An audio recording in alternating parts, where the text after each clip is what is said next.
Hey everybody, welcome back to my channel. In today's video, I'm going to be sharing my recipe for this sweet and delicious orange soda Parsad recipe. Now for any of my Guyanese folks, you know that salted butter Parsad with the addition of soda in it is super delicious. That sweet and salty flavor is perfect. Now about this time last year, I was still at college and didn't have time to record this recipe for you guys. So I had my mom and my auntie Kavita record it. Now the video didn't really go as planned, so I'm going to show you some snippets and then I'll show you guys how to make it the right way. Matthew's mom and Auntie Kavita, and today we're gonna make the orange soda Parsad. So let's take a look. Let's look at our ingredients.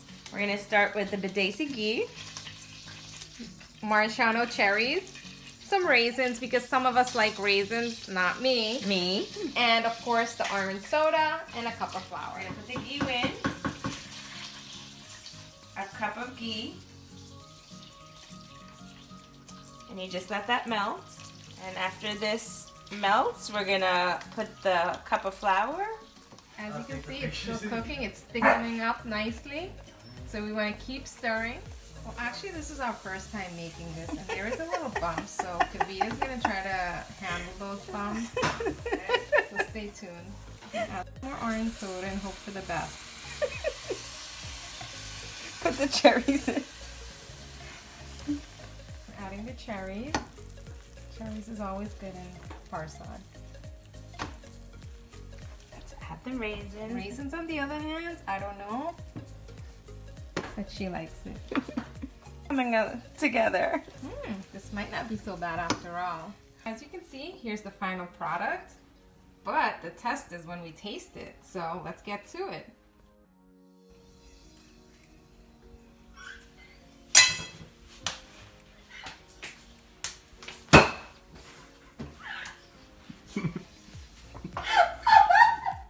So being that my mom and Auntie Kavita's orange soda Parsad did not work out, I decided to show you guys the right way how to make it. So I have some salted butter, I have some all-purpose flour, I have a little bit of sugar, I also have some maraschino cherries that I've chopped up, as well as some raisins that I'm soaking, and I also have my orange soda. And any brand of orange soda will work. This is just what I have on hand today, so let's get into it. Now just letting you guys know, you have to use a heavy bottom pot for this. If you use something with a very thin bottom on it, your Parsad will burn, especially being that this has orange soda in it and it has a high sugar content.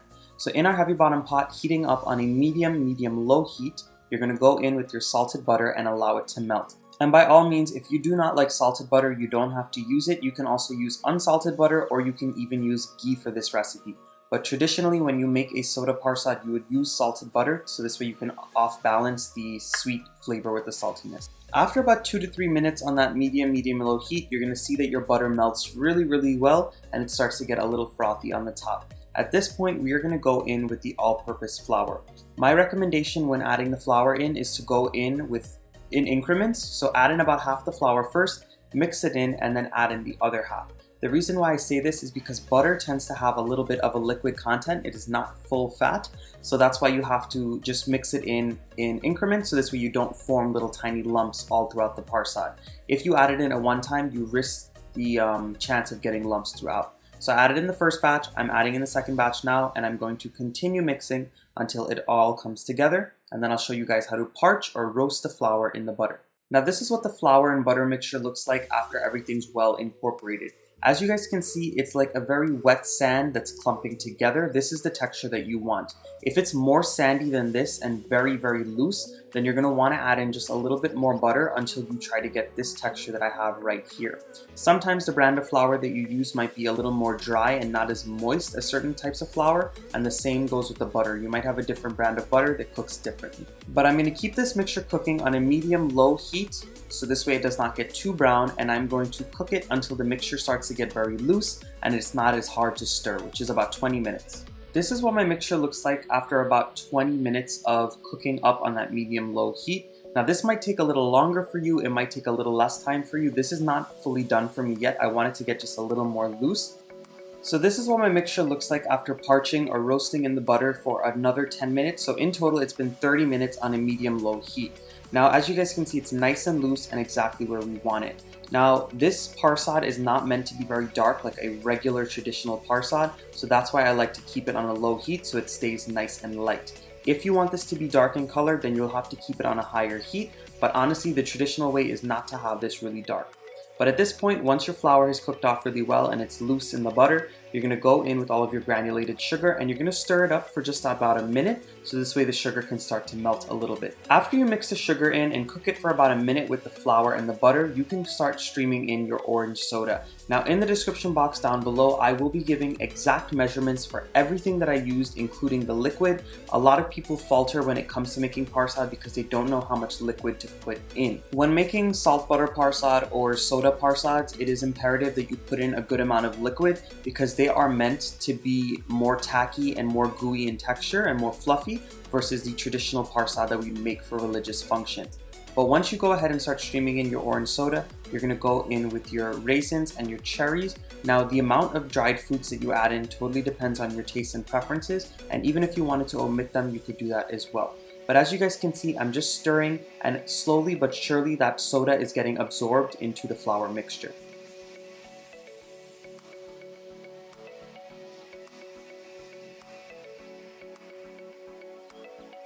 Now I have not added in all of my orange soda at once. We will use all of this orange soda, but I like to add it in increments because every once in a while you'll get a brand of flour that does not suck up all of the liquid fast enough and never really cooks out. So you want to go ahead and add it in maybe like in thirds, so this way you can make sure that the flour takes it all. My flour definitely took it all, and usually when I make this, it takes all of the liquid. But just keep on stirring slowly but surely.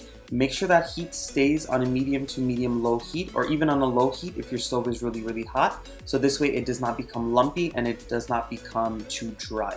And at this point, I am going in with the rest of my orange soda because I see that this Parsad can take it. As you guys can see, it's very tacky at this point, but once I keep cooking it for a little while on this medium-low heat, it's going to firm up and it's going to become that very fluffy and gooey butter Parsad that a lot of us know and love. So let's keep stirring, keep putting that elbow grease in, and then I'll show you guys what it looks like. It's been about 4 minutes at this point, and as you guys can see, the Parsad is firming up really, really well. It is nice and tacky, just like the butter Parsad or soda Parsads should be. It does need to cook a little longer because when you know that this is done, the indication is that it starts to leave the sides of the pot. As you guys can see, it is sticking just a little bit still, so I'm leaving my heat on that medium-low heat and continually stirring, putting in some more elbow grease, and then I'll show you guys what it looks like when it's actually done. Now it's been about 6 to 8 minutes in total ever since I added in all of my orange soda. As you guys can see, this Parsad is super smooth, it is super fluffy, it is nice and gooey just like a soda Parsad should be. And honestly, this is perfection. All of the aroma from that orange soda and the flour being parched or roasted in that butter, they're all coming through. And this has such a beautiful color, not only because we added in the orange soda, but because the little juices from the red cherries are all throughout the Parsad as well. And this is exactly what you want. You want it to be smooth like this, and as you guys can see, it is leaving the sides of the pot. It is no longer sticky and super tacky as it was before. I would have to say in total, I cooked this mixture for about 8 to 10 minutes. This is what it looks like after about another 2 minutes of cooking. As you guys can see, it's leaving the sides of the pot even more. You see it glistening, that's because the butter is coming through. And yeah, this is ready to serve. If you want to cook it for an even longer amount of time, you definitely can though. And here it is, you guys. I'm serving out this orange soda Parsad so everybody can dig in and can enjoy. Now, honestly, my mom and Auntie Kavita, I thank them for their efforts. It was the first time that the both of them have made a Parsad like this. Auntie Kavita has made regular Parsad in the past, but my mom has never even attempted to make anything like this before. But honestly, I thank them for their efforts. I thank them for trying to help me get that video out, but I decided to share with you guys the right way of making it. So here it is nice and smooth, nice and gooey, and it is ready to serve. So I hope you guys enjoy this one and get in your kitchens and put this together really soon. Now just a few disclaimers for everybody. This is not the same as sirni. For anybody who watched my sirni video, it does have orange soda in it. It is similar to Parsad, however it is not exactly orange soda Parsad, being that orange soda Parsad is just made with the soda and no milk of any sort. And I also wanted to mention that if you wanted to make this, this is not something that you would make as an offering for a Hindu religious service, just because it has the salted butter and the soda, which also has a salt content in it. It is believed you do not offer anything with salt or anything like that to the god.